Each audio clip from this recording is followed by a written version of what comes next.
Acompanhe agora o Jornal da Rede Alesp. Tudo sobre o Legislativo do Estado de São Paulo. Olá, muito bom dia a todos. Quinta-feira, 20 de fevereiro de 2020. Eu sou Sérgio Everton e este é o seu Jornal da Rede Alesp. Bom dia a todos, bom dia Sérgio. Eu sou a Roberta Rossi e aqui você vai saber tudo o que acontece no Parlamento Paulista. Jornal da Rede Alesp. Nossas manchetes, adiada para o início de março a votação da reforma da Previdência do Estado de São Paulo. Comissão de Ciência, Tecnologia, Inovação e Informação visita a sede do Facebook e o Instituto de Pesquisas Tecnológicas. Jornal da Rede Alesp. Pois é, ontem nós tivemos aí, a segunda parte, o segundo turno da discussão da reforma da Previdência, que avança aqui no Parlamento Paulista numa sessão bem acalorada. Eu acompanhei, estava vendo a sessão através da nossa TV Alesp, da nossa rede Alesp, através da TV, com debates aí entre parlamentares favoráveis e também contrários à aprovação. A votação foi adiada para a apreciação dos parlamentares, marcada para o início de março, Acredito que lá pelo dia 3 de março. Na sessão realizada ontem à noite... Foi mais um passo para a aprovação da PEC, da reforma da Previdência de São Paulo. Hoje nós encerramos a discussão e votaremos ela no primeiro dia útil agora do mês de março, que é na terça-feira, no dia 3. Eu espero que até lá a gente consiga continuar discutindo, ver se tem alguma coisa que nós podemos mudar ou não, colher alguma emenda ou não, mas eu espero que a gente aprove essa PEC logo no começo de março, para depois votar o PLC e entrar efetivamente a reforma em vigor. Na sessão realizada ontem à noite, o deputado Campos Machado, do PTB, solicitou que o parlamento não votasse a reforma da Previdência, alegando que a decisão do Supremo Tribunal Federal de derrubar duas liminares que travavam o trâmite da reforma versava sobre questões procedimentais e, portanto, a PEC só poderia ser colocada em pauta depois da análise do mérito dos dois mandatos de segurança impetrados. Os mandados de segurança não foram julgados ainda. Santa Mãe de Deus, será que eu estou falando para gregos e troianos?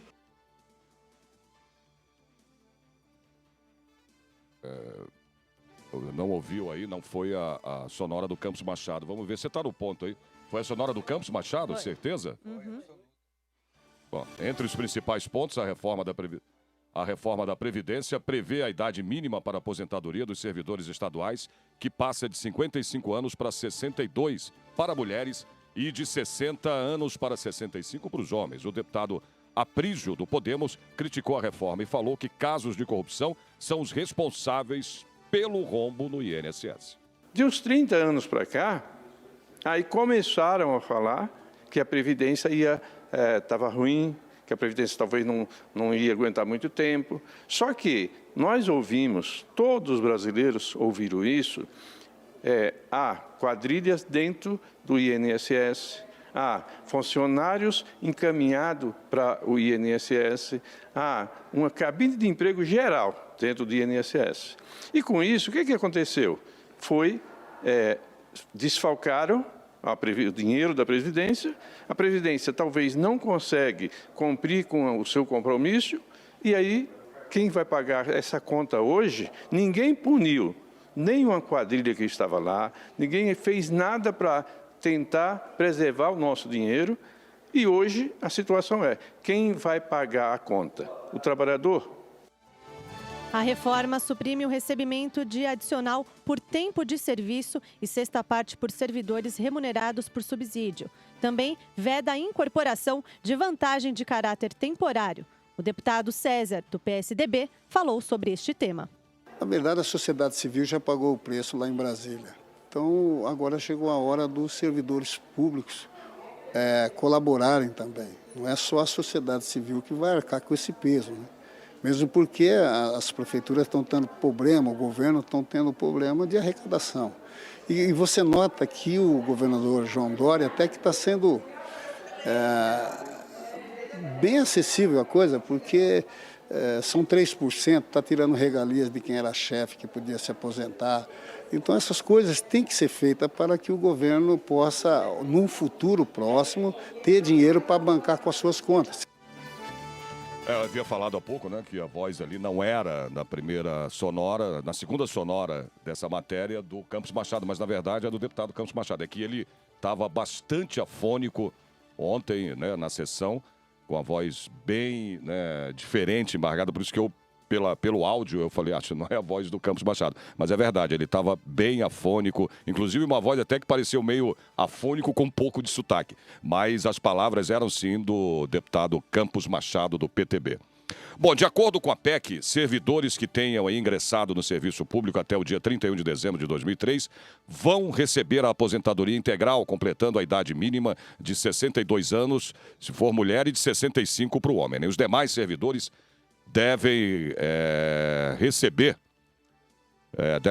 aí da aposentadoria 60% da média das remunerações do período contributivo, né? Os valores são limitados ao teto do regime geral da Previdência Social.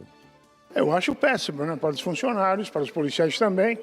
Primeiro que eu votei contrário e vou votar contrário, porque, na verdade, o funcionário público não é a desgraça da nação, não é a desgraça do Estado. Pelo contrário, a gente vê comumente o governador falando que admitiu não sei quantos soldados, quantos professores. É evidente que soldado daqui a 30 anos vai aposentar. Então nós vamos reclamar que ele aposentou como tenente, como coronel, sei lá o quê. Então, na verdade, a gente é contrário a isso.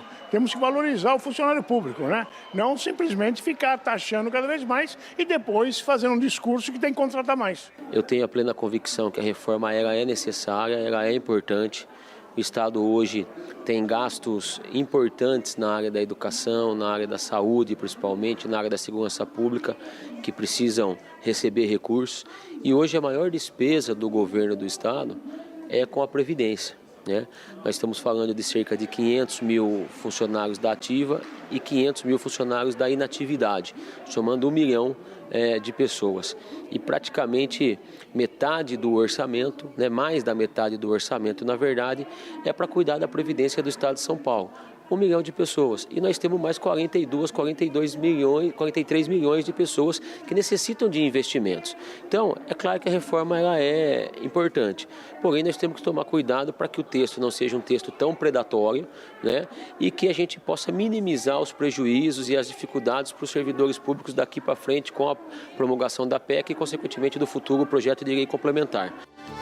A idade mínima para os professores com tempo efetivo, exercício na função do magistério no ensino infantil, fundamental ou médio será de 55 anos para as mulheres e 56 anos para os homens. Essa idade mínima será alterada para 52 e 57 anos a partir de 2022. Já a idade mínima para policiais civis, agentes de segurança penitenciária e agentes de escolta e vigilância penitenciária é de 55 anos, para ambos os sexos. O relator da PEC, deputado Reniose Cuquier, do Partido Novo, justificou as emendas acatadas por ele e pelo colegiado. Eu acatei a emenda número 3 do deputado Olim e a 30 do Campos Machado. A 3 fala de temas ligados com a Polícia Civil e a 30 trata dos 90 dias, ou seja, não penaliza o funcionário público que tem que se aposentar pela burocracia e ineficiência do Estado. Ela é uma regra que diz que com 90 dias você tem que entregar a aposentadoria. A outra emenda que foi acatada aí no roteiro de votação, e no roteiro de votação sim nós podemos fazer a edição ou retirar alguma coisa, destacar partes que não servem. Aí é a emenda 32 do Campos Machado, que fala do direito adquirido, que foi uma reivindicação de muitos para isso estar na PEC. Eu seria a favor de recolocá-la na PEC, mas, como eu disse, eu não poderia colocar sem editar. Mas o roteiro de votação permite que isso fosse acontecer, então aí o governo propôs um roteiro de votação que aquilo funcionava e deu certo. Bom, só para que o nosso telespectador, né, ouvinte, tenha aí uma ideia do que está acontecendo, são várias sonoras, né?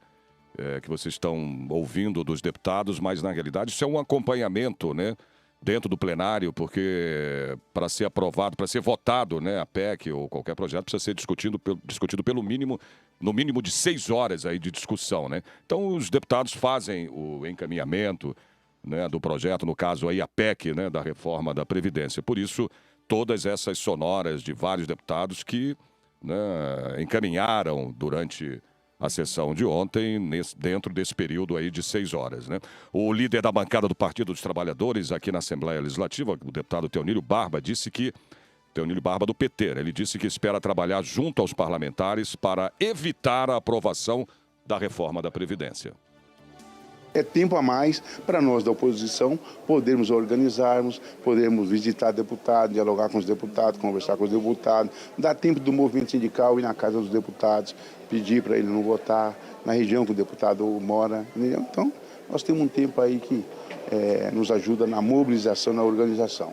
Precisamos derrotar essa proposta do governo do jeito que ela está. Para a deputada Janaína Pascoal, do PSL, a categoria de policiais civis foi a mais poupada. Além de conseguir colocar no texto da PEC o direito adquirido para todas as categorias, nós conseguimos colocar, entendeu? E assim, foi muito trabalho para isso, a garantia da paridade e integralidade para todos os policiais que entraram até 2003. Conseguimos ter aí um compromisso do governo de melhorar a situação entre aqueles que estão entre 2003 e 2013 no PLC. Então, assim, é importante que as categorias de representação dos policiais, dos agentes penitenciários, expliquem isso, que a situação desses grupos ficou muito melhor do que de todos os demais funcionários. Bom, e por um acordo, né, entre os parlamentares, a discussão da PEC 18 de 2019 se encerrou na sessão desta quarta-feira, né, sem ser pautada nas próximas sessões. Vamos tentar reverter, vamos conversar com os colegas aí, aqueles que votaram, prejudicando os servidores, para ver se a gente consegue reverter, porque entendemos que ela precisa ser melhorada. Nós poderíamos até votar favorável, desde que ela fosse boa. Não existe reforma para piorar a vida do servidor. É uma reforma que piora a vida do servidor. E o tema volta a ser debatido no início do mês de março. Pois é, isso. No que diz respeito ao Facebook, hoje eles dominam 3 plataformas de mídias extremamente importantes. Vocês ouviram então aí, né, que a gente chegou, portanto, a discussão, né, o encerramento dela, deu 6 horas de discussões, né, de encaminhamento no plenário, e agora precisa ser pautada. Né, a PEC precisa ser pautada e isso deve acontecer no mês de março, se eu não me engano, acho que no dia 3 de março. Sim, no início do mês. Exatamente, vai ser pautada, né, esse projeto, essa PEC. Né? Bom, o surto mundial do coronavírus impactou o comportamento do mercado financeiro. O dólar subiu em função do temor das consequências econômicas da epidemia na economia global, alcançando uma máxima histórica, hein? Por telefone, ao vivo, vamos falar com o economista, professor do INSPER, especialista em mercado e economia chinesa, Roberto Dumas. Bom dia, Roberto. Seja bem-vindo ao Jornal da Rede Alesp. Bom, professor, esse surto mundial do coronavírus atrapalhou a economia mundial. Qual a sua análise sobre o impacto econômico aí nos mercados mundiais? Bom dia a todos. Obrigado pelo convite. O impacto já está sendo visto imediatamente, principalmente na região asiática, por exemplo. No Japão, antes do impacto do coronavírus, o Japão já caiu 6% o PIB no quarto tri do ano que vem. Certamente vai cair agora no primeiro tri. E o problema, não é que é o problema, né? É a economia globalizada. Você não trabalha com nações, você trabalha com cadeias de suprimento. Então, setores como tecnologia de informação, eletroeletrônicos, carros, autopeças, turismo, tudo isso daqui depende da cadeia de suprimentos que existe na China. Então, esses países que eu mencionei, juntamente com Malásia, Tailândia, Indonésia, Coreia, inclusive Brasil, Austrália, África do Sul, Chile, vão acabar sofrendo, quer porque nós dependemos da cadeia de suprimento, eles nos fornecem suprimento, quer porque nós vendemos commodities para eles. Então, a expectativa da economia global, que iria crescer alguma coisa entre 3% e 2,8%, já estamos ceifando aí uns 0,3%, 0,4%. no Brasil, entre outros problemas, note, nós começamos com, no começo do ano, uma projeção de crescimento de mais ou menos 2,5%, 2,3%. E agora já se vê várias casas de análise já jogando a projeção do Brasil para 1,5%. Agora, por que isso daí? Veja, aquilo que eu mais exporto, que é petróleo, minério de ferro e soja, 45% de tudo que eu exporto vai para a China. Se a China está parada, então minhas exportações sofrem. E mesmo no caso de cadeias de suprimentos, ela fala, mas você compra da China, não dá para comprar de outro país? Tá, eu posso comprar do Vietnã, posso comprar do Camboja. Só que para você desenvolver um novo fornecedor, não é da noite para o dia. Eu preciso saber se ele entendeu as especificações, se ele tem condições de me atender com números, se ele tem condições financeiras, se ele usa mão de obra adequada, se ele tem logística para isso. Então, desenvolver um novo fornecedor numa cadeia global, por exemplo, de carros, leva de pelo menos 6 meses a 9 meses. Então, é um negócio que, infelizmente, veio para ceifar o crescimento da economia global e do Brasil, do Chile. E, paralelo a isso, é óbvio que essas moedas desses países, principalmente Brasil, África do Sul, Chile, que exporta cobre para lá, Austrália, que exporta minério de ferro, elas tendem todas a se depreciar. Por quê? Porque nós estamos esperando que, com menos exportações, menos dólares entrarão no Brasil. Menos dólares entrando no Brasil, a possibilidade de uma depreciação cambial, eu já antecipo isso e deprecio o câmbio. O mercado faz isso, né? Inclusive, isso afeta também, né, claro, a Bolsa de Valores. Além de exportação, né, das exportações da China, né, para outros países, enfim, com esse coronavírus, é isso? Exato, porque Bolsa de Valores significa o seguinte, não, a gente fala, mas especulação, não, é uma maneira das empresas levantarem recursos. Ao invés de ela levantar no banco, ela levanta no mercado de capitais. E Bolsa de Valores e finanças, ela reflete, de uma certa maneira, a saúde do país, ou a saúde econômica do país. Veja, não há a menor dúvida, aí a gente pode discutir em centésimo ou casas centesimais, mas o país, o mundo, está pior agora do que estava no começo do ano. Isso não há a menor dúvida. Por quê? O que aconteceu no começo do ano? Agora, que a gente não sabia, você teve o atentado lá do Qasem Soleimani, agora você tem um problema do coronavírus. A gente já sabia o negócio do Trump e tal. Mas a incerteza está maior agora do que estava em dezembro de 2019. Por isso que as projeções começam a ser revistas. E aí você fala, puxa, mas economista sempre erra. Não, não é que sempre erra. Claro que o economista que erra. Mas é que a economia é uma ciência social. A gente trabalha com as informações disponíveis hoje. Dezembro, ninguém esperava o coronavírus. Dezembro, ninguém esperava que ia ter um ataque com a morte do Soleimani e uma tensão lá no Oriente Médio. Então, conforme as notícias vão surgindo, nós vamos reavaliando o impacto no preço de commodities. Por exemplo, só para você ter uma ideia, todas as commodities caíram. Todas as commodities caíram de preço. Quem que eu estou falando? Estou falando de alumínio, cobre, zinco, níquel, aço. Dessas commodities que eu mencionei, a China compra de 48% a 58% de tudo que o mundo produz. Só minério de ferro, ela consome 65%. Então, se você vê que a China está parada, alguém falar alguma coisa diferente, não é. A China ainda está parada.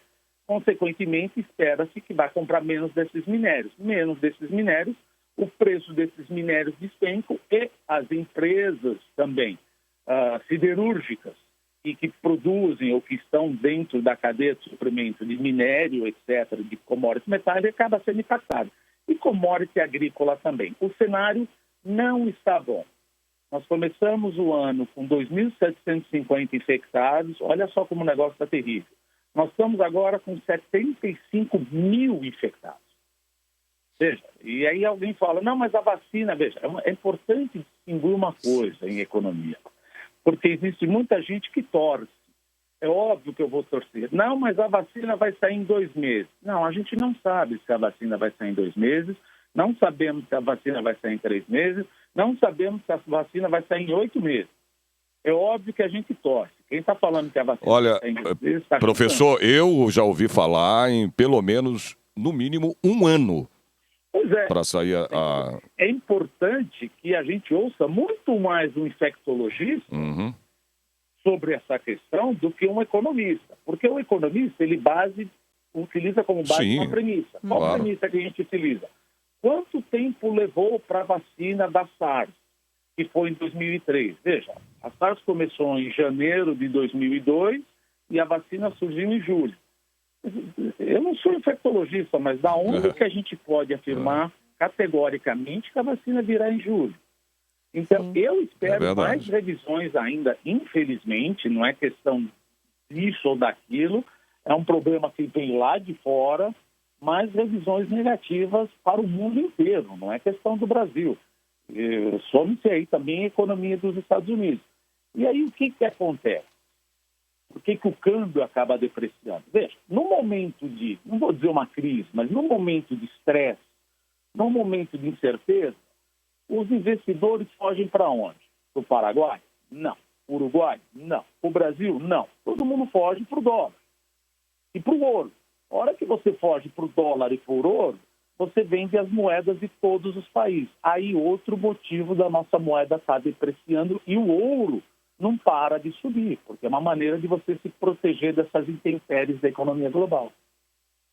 Muito obrigado pelas suas explicações, né, sobre esse vírus, né, principalmente na parte econômica, que é, como o senhor falou, né? O senhor não é infectologista, é um economista.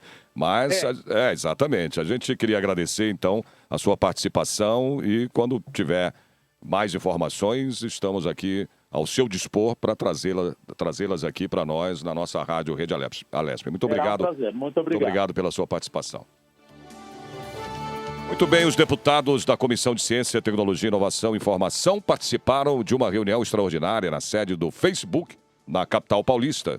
Durante a visita, os deputados conheceram o projeto Estação Hack, que pretende capacitar cerca de 50 mil jovens com cursos gratuitos de preparação e inovação no escritório da empresa. Bom, os parlamentares têm a expectativa, né, de que a troca de informações possa render aí bons frutos, principalmente no mercado de trabalho e na educação.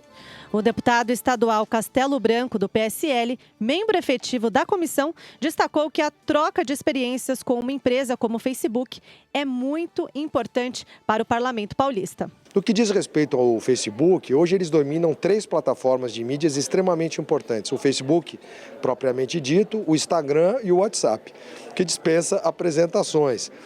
É importante para o parlamentar conhecer esse mundo, onde eles estão, qual é o regramento jurídico, que ferramentas eles podem nos oferecer, e principalmente para que a gente possa atuar com projetos de gestão pública no que diz respeito a isso. Palavras aí, portanto, do deputado Castelo Branco. Para o deputado estadual Sérgio Vitor do Novo, iniciar a agenda de visitas com o Facebook pode trazer projetos, ideias e experiências para contribuir com o desenvolvimento do estado de São Paulo. Não só necessariamente com o Facebook, né, mas é importante que a gente da comissão comece a conhecer de perto os atores do ecossistema de inovação, entendam um pouco também a parte de cada um. Aqui funciona além do Facebook, funcionam vários projetos sociais também. Aqui é um ecossistema de inovação interessante. A gente tem que começar a se familiarizar com o tema e o funcionamento da iniciativa privada, até para a gente fazer leis melhores que atendam as pessoas, né? Eduardo Lopes, que é o diretor da Estação Hack do Facebook, ressaltou que a iniciativa deve melhorar a realidade brasileira e até criar novas possibilidades para a educação. Nós temos programas para formar novos talentos em tecnologia, que é ajudar o jovem brasileiro que quer se colocar no mercado de trabalho, quer aprender uma nova profissão e uma profissão do futuro, né, do presente e do futuro, né, que é aprender a programação, desenvolvimento de aplicativos. Então nós aqui na Estação Hack nós temos milhares de vagas em cursos gratuitos, online, presenciais, nessa área de programação, de novas tecnologias e de inovação. Nós também temos contribuído por meio de apoio a empreendedores e a startups de impacto social, que são aqueles negócios que querem não só gerar o lucro, mas eles querem gerar um impacto positivo na sociedade. Então nós trazemos esses negócios aqui para dentro do nosso espaço e nós damos conteúdo e apoio para que eles consigam crescer mais rápido, e eles acabam se comunicando muito com os jovens que estão aprendendo a programar, que estão aprendendo novas habilidades, trabalham juntos, são contratados, enfim, é um intercâmbio bem interessante. Olha, uma das frentes de capacitação que o programa, pretende atingir é a de professores e alunos da rede pública. Eles vão receber treinamento aí nas áreas de programação, futuro do trabalho e inovação. A ideia é tentar unir os atores aí para que a gente tenha uma educação melhor, para que a gente tenha mais gente preparada, inclusive, porque existem várias vagas em aberto dentro da área de tecnologia e a gente não está conseguindo suprir por falta de mão de obra qualificada, né? Então, se tiver espaço para essas parcerias, é sempre um ótimo caminho. Parlamentares da Comissão de Constituição, Justiça e Redação se reuniram aqui na Assembleia Legislativa, no plenário Dom Pedro I. Com a pauta extensa dos 64 itens analisados, 13 serão revisados pelos deputados e voltam para a pauta na próxima reunião. 51 projetos de lei aí foram aprovados. Um dos destaques da reunião foi para o projeto de lei 467 de 2019 do deputado Douglas Garcia, do PSL, que torna obrigatória a fixação de cartazes informativos sobre alienação parental nas dependências das escolas estaduais, dos prédios do Poder Judiciário e das delegacias de polícia do Estado. O PL foi amplamente debatido. Ao final, a deputada Janaína Pascoal falou sobre o tema. É importante deixar claro que o intuito do deputado Douglas é positivo, né? Existe uma legislação federal tratando da alienação parental, que seria aquele processo pelo qual ou o pai ou a mãe ou um parente próximo desmerece, desprestigia a imagem de um dos genitores para a criança, né, fazendo com que essa criança fique contra o pai ou contra a mãe. Numa situação em que a criança relata um abuso para a mãe leva esse abuso para a autoridade. Não ficam comprovados os fatos, porque nem todo abuso, isso é importante o povo entender, nem todo abuso tem penetração. Quando tem penetração, a perícia mostra. Quando não tem penetração, você tem atos libidinosos, a perícia não mostra. Então, é muito comum ter uma absolvição, porque não ficaram provados os fatos, não ter uma denúncia, porque não houve materialidade. Existe uma confusão na justiça entre não ter conseguido comprovar os fatos com dizer que era mentira e, por isso, a mãe praticou alienação parental. E nos casos mais drásticos, o possível agressor pede a guarda da criança. Então, essas mães vivem uma situação terrível. E 10 deputados estiveram presentes nessa primeira reunião ordinária da Comissão de Constituição, Justiça e Redação. Na presidência dos trabalhos, o deputado Mauro Bragato, do PSDB, fez um balanço da reunião. Primeira reunião que tivemos neste ano. Vamos dizer que foi muito positiva, aprovamos muitos projetos. O que nós vamos fazer daqui para frente é aprofundar os debates. Nós estamos na superfície ainda, projetos bastante frágeis ainda que foram aprovados na comissão de hoje. E o presidente da Comissão de Ciência, Tecnologia, Inovação e Informação, o deputado estadual Sérgio Vitor do Novo, visitou o Instituto de Pesquisas Tecnológicas para conhecer o projeto IPT Open Experience, que vai conectar startups, pesquisadores e órgãos do governo de São Paulo. O diretor-presidente do IPT, Jefferson de Souza de Oliveira Gomes, falou sobre a estrutura do Instituto. Nós temos laboratórios que são de última geração. Existe uma lei chamada 13.243, que é a lei da inovação, lei do marco legal da inovação, e que a gente usa em cooperação junto com outra lei, 13.303, que é uma lei que, tudo bem, você pode ser aberto, mas você tem que me mostrar muita transparência, você tem que me mostrar muita comunicação, você tem que ter uma coisa que o pessoal chama hoje de compliance. Então você tem compliance e você tem ousadia com a inovação. Então a gente pensou o seguinte, o governo do Estado de São Paulo pensou o seguinte, como é que você consegue disponibilizar toda essa estrutura para a sociedade. Mas não só a sociedade encomendar, não só as empresas encomendarem projetos, mas será que elas não podem utilizar esses recursos todos, que são públicos, dentro da lei, respeitando todas as restrições envolvidas com aspectos de economia criativa, de economia baseada em pesquisa de alto valor agregado? Então, será que você não pode compartilhar esses espaços? Aí surgiu a ideia do CIT, que é o Centro Internacional de Tecnologia, de Tecnologia e Inovação. E dentro desse espaço todo, a gente pensou, vamos começar essa estrutura dentro de PT, que já tem esses laboratórios. Bom, Jefferson de Oliveira Gomes acrescentou ainda que o IPT Open busca disponibilizar o campus da instituição para que empresas utilizem seus laboratórios e também montem aí seus centros de pesquisa e desenvolvimento no próprio instituto. Vamos abrir também espaço para que empresas nascentes, pequenas empresas, startups, elas possam também desenvolver, usar esses laboratórios para desenvolver uma coisa chamada hardtech, que é diferente do software, do digital. Você precisa dos equipamentos, você precisa de laboratório, você precisa de saber. Na minha apresentação eu mostro o significado entre o valor do utensílio, tá bom? Eu mostro claramente a ideia. Mas basicamente o que a gente quer, se eu pegar um conjunto de metal, polímero e vidro, que é a maioria das peças, é isso aí, seu microfone, seu smartphone, tudo isso aí, o seu fogão de casa, o seu carro, é polímero, vidro e metal, né?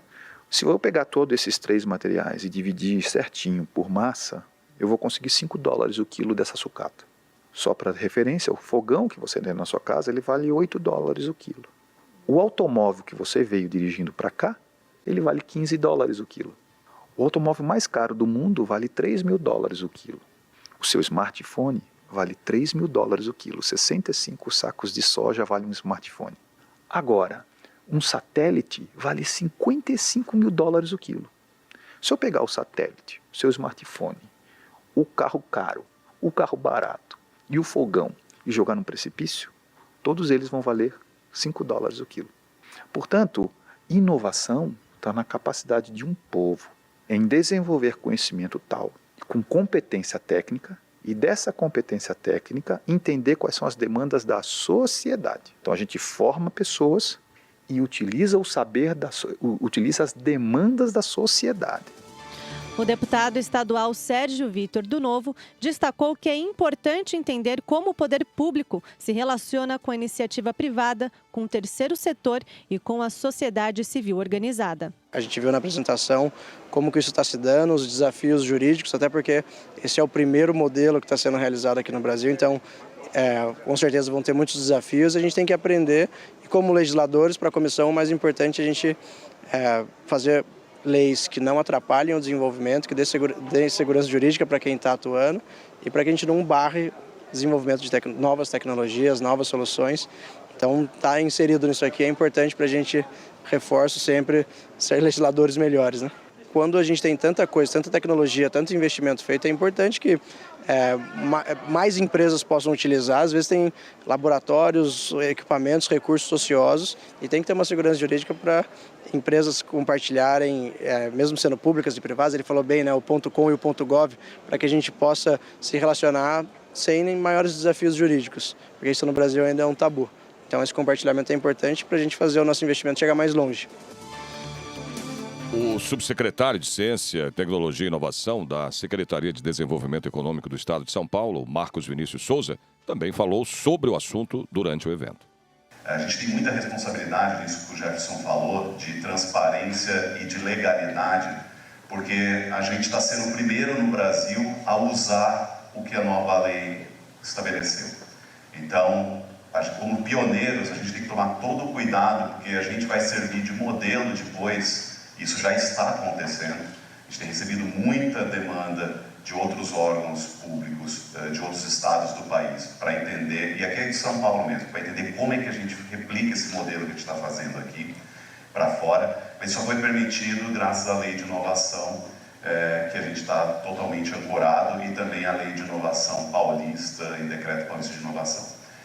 Para a Assembleia Legislativa, eu até conversando com o Sérgio, como a gente está fazendo isso pela primeira vez no Brasil, provavelmente muito dos aprendizados que a gente vai ter, a gente vai precisar da ajuda de vocês depois para mudanças regulatórias, para facilitar isso para depois outros usarem. Porque como a gente está fazendo a primeira vez e encontrando todas as dificuldades por ser o primeiro, isso vai gerar muito aprendizado que depois a gente gostaria muito de passar para a Comissão de Ciência e Tecnologia para sugerir aos senhores que consiga tornar esse processo que a gente está fazendo aqui mais fácil de ser replicado por outras instituições de São Paulo.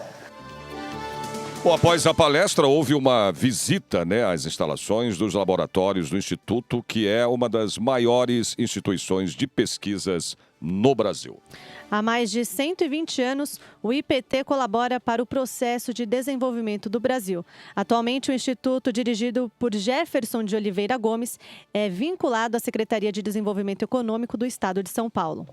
Todo o urbanismo das cidades, toda a construção e adequação de uma população em habitats, o IPT ele tem um papel importantíssimo. Então, análises de obras, análises de construções, do que o pessoal chama de obras de arte, por exemplo, viadutos, estradas, pontes, toda essa parte de construção, o mundo do concreto, o IPT ele é muito ativo. Só que lembre-se que as pessoas vão para esses habitats entre árvores e concreto, e tijolo, e estrada e saneamento. Então, cuidar desse entorno da população também. Só que às vezes, em função do crescimento desordenado, ocorrem situações de emergência, como a gente relata, todo grande chuva, o que acontece. Então, o IPT também tem uma relação muito forte com a defesa civil. De modo, inclusive, os nossos escritórios do IPT relacionados com a Defesa Civil estão dentro da Defesa Civil. Então, o IPT tem essa função de tentar trazer para as cidades o bem-estar social.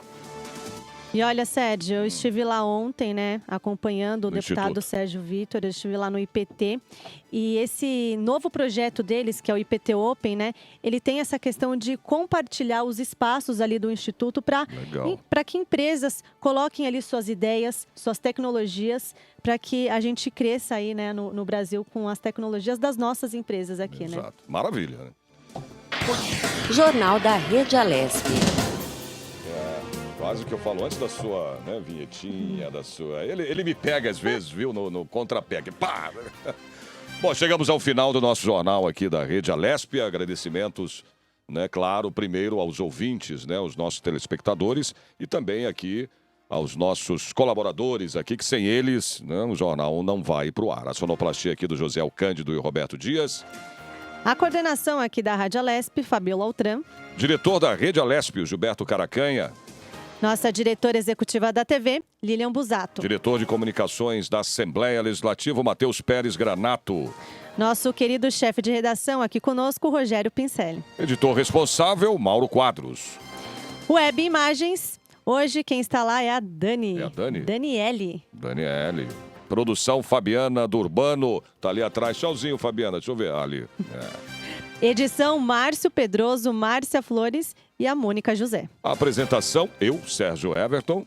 E eu, Roberta Rossi. Gente, chegamos então ao final. Amanhã estaremos de volta a partir das 9h30 da manhã. Esperamos vocês. Até. Obrigado pela sua companhia e até amanhã.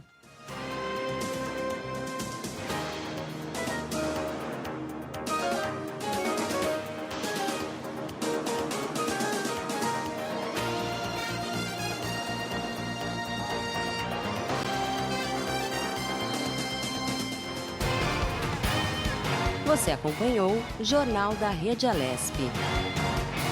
Tudo sobre o Legislativo do Estado de São Paulo.